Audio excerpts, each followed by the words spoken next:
Ito naman po ang inyong Compares TV at meron naman akong ibabahagi sa inyo. Ipapakita ko nga ho pala sa inyo kung paano minamarinate ng ating mga kusineraw ang mga garnihong ulamain sa ating okasyonan o pistahan, kasalang bagahaw o kung anuman. Sadya naman ho diyan sa ating isang planggana, isang puno rin ho ulam, iyan nga po pala pinag-gate na, nilagyan ho natin kusineraw ng tuyaw.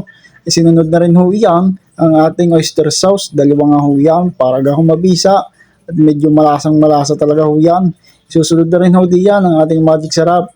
Yan naman ho dani-dani laang. Yan nga po pala ang ating kusinero. Shout out sa inyo kay Jenber Rosales at kay William Hernandez. Sinunod na rin ho diyan ang ating bitchain. Bali nga po pala yan. Kung nakikita nyo nakakamay, yan po yung mga naghugasaw. Bago naman ho yan. Sadya hong i-marinate. Isinunod na rin ho diyan ang ating paminta. Sadya hong maraming maglagay ho mga yan. Para kung hindi dadama ay pagka isang batiya naman ang ating imamarinade, sadya din naman ho. Marami ho pampalasa ilalagay dyan. Isunod na rin ho diyan ang ating tomato sauce original. Sadya hong mahirap yung palabasahin kapag ako nasa butay. Sadya hong tinatak-tak-tak laang. Para naman ho lumabas ang ating tomato sauce na iyan. Sadya din naman napakainam. Isusunod na rin ho diyan ang ating cheese. Yan nga po ay nagpapalasa din ng ating ulam na iyan. Matamis-tamis nga po pala at medyo malat. Isa dyan namang hang mainam at napasarap ga din naman rin pong isusunod diyan ang ating tomato paste. Yan nga po pala ang magpapapulog din ng ating apritadang iyan. Sadya din naman inam nga rin naman ho ng gayaan. Bali nga po pala diyan ang 1/4 nating asukal ilalagay na rin ho natin.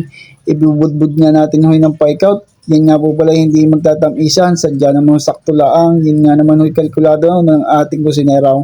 Bali nga diyan, isusunod din diyan ang ating pineapple juice. Yun nga rin po ang pagpapalinamnam at magpapatamis din nga ho ng ating apritadang ulam na iyan. Dalawa nga lang pong baso yan, ang isusunod ng ating kusinero diyan. Yan ho'y tansyameter lang ho, pero yun ho ay hindi mapapaalat, hindi mapapatamay sa balansing-balanse ho ang lasa niyan.